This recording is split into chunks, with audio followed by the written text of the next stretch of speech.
अभी हम लोग बात करेंगे, कुछ लोग हैं जो ये नोएडा सेक्टर 63 के एरिया में रहते हैं। यहाँ इंडस्ट्रियल एरिया भी है, आप पीछे मेरे तरफ देखेंगे तो बहुत सारी कंपनियाँ भी है यहाँ पे।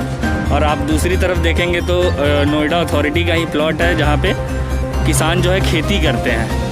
तो यहाँ पे कुछ लोग रहते हैं छोटे छोटे घरों में, आप देख सकते हैं। और एक तरीके से इनको झुग्गी कहा जाता है। और लोग जो है यहाँ बहुत कठिनाइयों से अपने जीवन को चलाते हैं, छोटे छोटे धंधे करते हैं, छोटी छोटी दुकानों में काम करते हैं और अपने जीवन को चलाते हैं। तो ऐसे ही कुछ लोग हैं जो यहाँ पे रहते हैं, उनसे हम लोग बात करेंगे। अंकल, आपका क्या नाम है? राजदेव सिंह। राजदेव सिंह जी, जब से ये तालाबंदी का जो फैसला है प्रधानमंत्री के द्वारा जो लिया गया है, तो लगभग जो है इसको 2 से ढाई 3 महीना हो गया। तो अभी तालाबंदी जब से हुआ तब से आप नौकरी कर रहे हैं क्या? नहीं, हम तो खाली बैठे हैं, अभी बैठे रोटी खा रहा हूँ। अच्छा।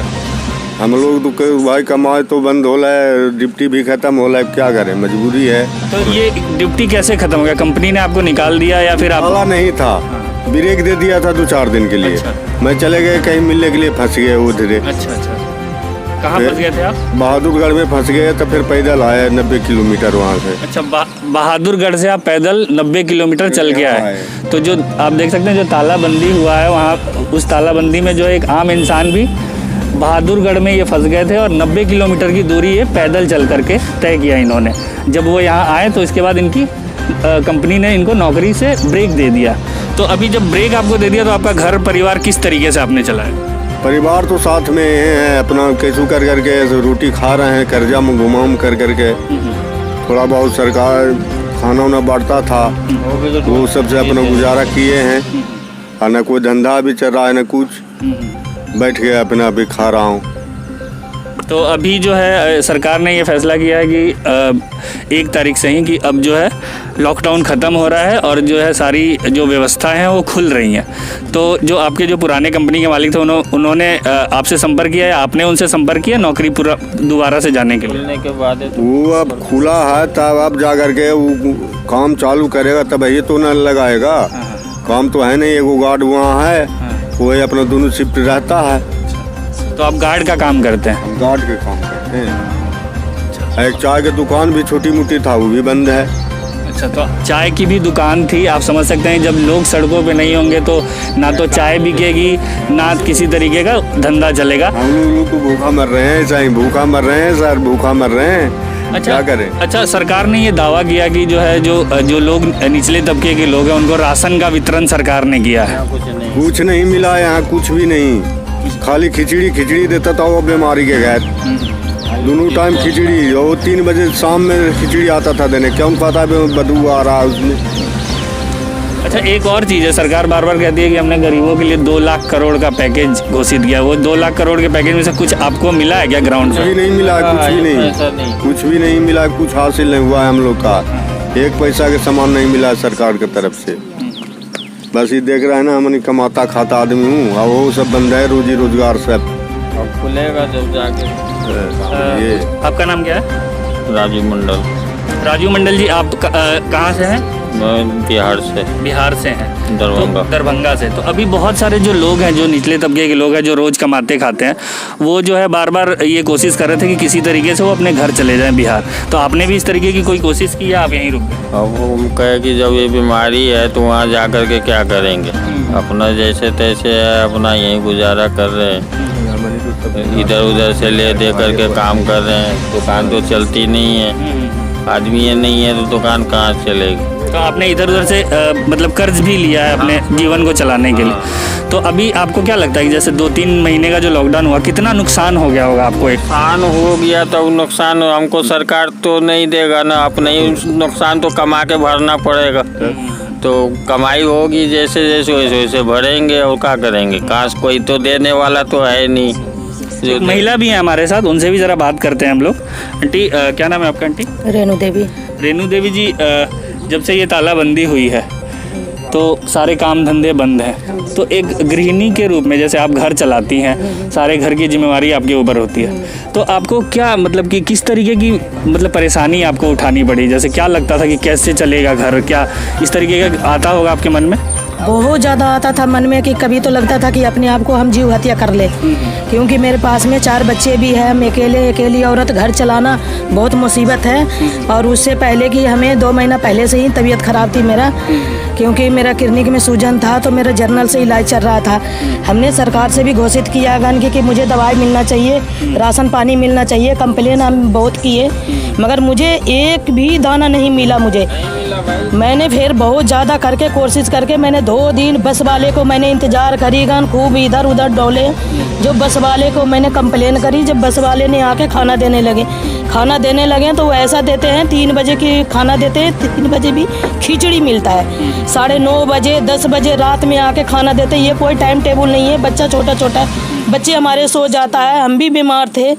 300 दिन खिचड़ी इंसान खाएगा, कैसे रह सकता है इंसान? और बीमार हो जाएगा खिचड़ी का। बीमार तो हो ही जाएगा गन। जब हमें जनवरी से ही हमें दवाई चल रहा है गन, उसके बाद में हमने 18 लॉकडाउन से पहले 18 तारीख को हमने जर्नल से दवाई लेके आई हूँ। ये आपका इलाज कहाँ चल रहा था? जर्नल हॉस्पिटल से। अच्छा, ये कहाँ पे है? ये दिल्ली सहादरा के पास में है, मेंटल हॉस्पिटल है, उसके बराबर में है सर। वहाँ से इलाज चल रहा था मेरा, मगर कोई सुनाई नहीं हुआ। मैंने थाने में भी गई, मैंने ये ट्रांसपोर्ट नगर में गए, वहाँ भी लिख के दिए पर्ची कि तुम्हें खाना मिलेगा, आपको दवाई मिलेगा, ये नंबर पे कॉल करो। हमने कॉल भी किया, मगर कॉल भी नहीं, कोई भी नहीं उठाए। मैंने 63 के चौकी पर गए, वहाँ भी नहीं मिला राशन।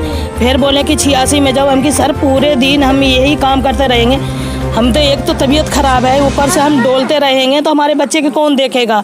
हमें तो कुछ मिलना चाहिए। आपको देना है तो ठीक है दे दीजिए, नहीं देना है तो हम तो कैसे गुजारा करेंगे ही। मगर जो सरकार कर रहे हैं कि गरीब को ये मिलेगा वो मिलेगा, तो कहाँ मिला हम लोग के? तो आप देख सकते हैं कि ज़मीन सरकार ने जो बड़े बड़े जो घोषणाएं करी है, ज़मीन पे वो कहीं भी दिखाई नहीं देता, ज़मीन पे वो उतरता हुआ नज़र नहीं आता है। अच्छा, मैं एक और सवाल आपसे पूछना चाहता हूँ। इससे पहले भी जो आप अपना घर चलाने के लिए आपके घर में कोई जॉब करता होगा या कुछ भी करता? खुद करती हूँ सर, चाय की दुकान है मेरा। अच्छा। अपने खुद करती हूँ, अपने खुद चलाती हूँ घर। अभी खोली हूँ दुकान कल से। हम दुकान पे ही अभी दुकान से ही आ रहे हैं कि जो हमें बिक्री होगा 10 होगा 20 होगा, हम किसी भी जो हाथ नहीं फैलाएंगे, हम अपने आप खड़ी होंगे पैर पे। क्योंकि मांग रहे, भीख भी मांग रहे, फिर भी नहीं मिल रहा है। और धुतकार के भगा रहे हैं, कह रहे हैं कि तुम्हारे यहाँ खाना मिल रहा है और जाके कंप्लेन करो, यहाँ करो, मगर कोई सुनाई नहीं है। हमने कल भी गई हूँ अठोटी में, हमने कंप्लेन करके आई हूँ।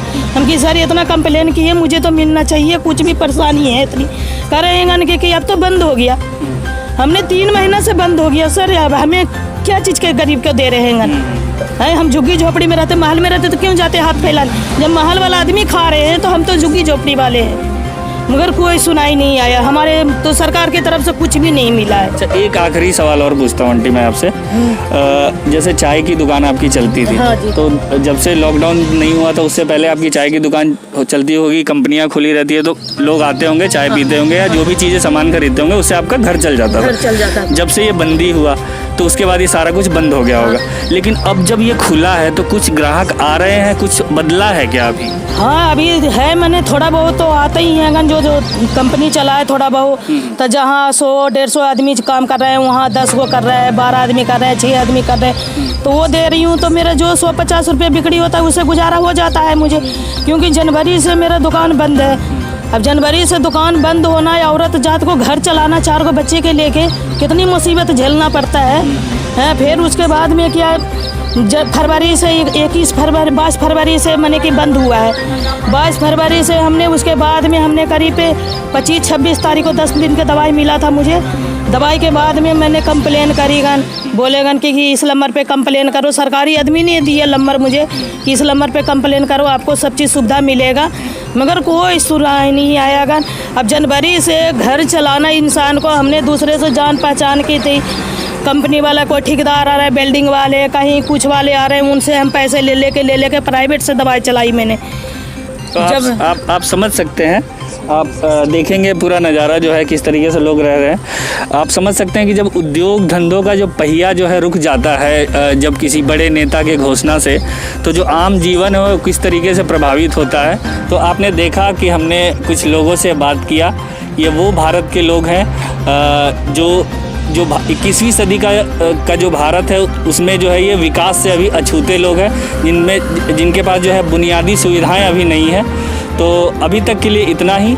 लगातार आप हमारे साथ बने रहिए, हम इसी तरीके से ज़मीन से जुड़ी हुई खबरें आपको दिखाएंगे और जो उन लोगों से भी रूबरू कराएंगे जो सही तरीके से अभी जो है विकास उन तक नहीं पहुंचा है, और ज़मीन पे जो है वास्तविक स्थिति को हम लगातार आपके साथ बताते रहेंगे।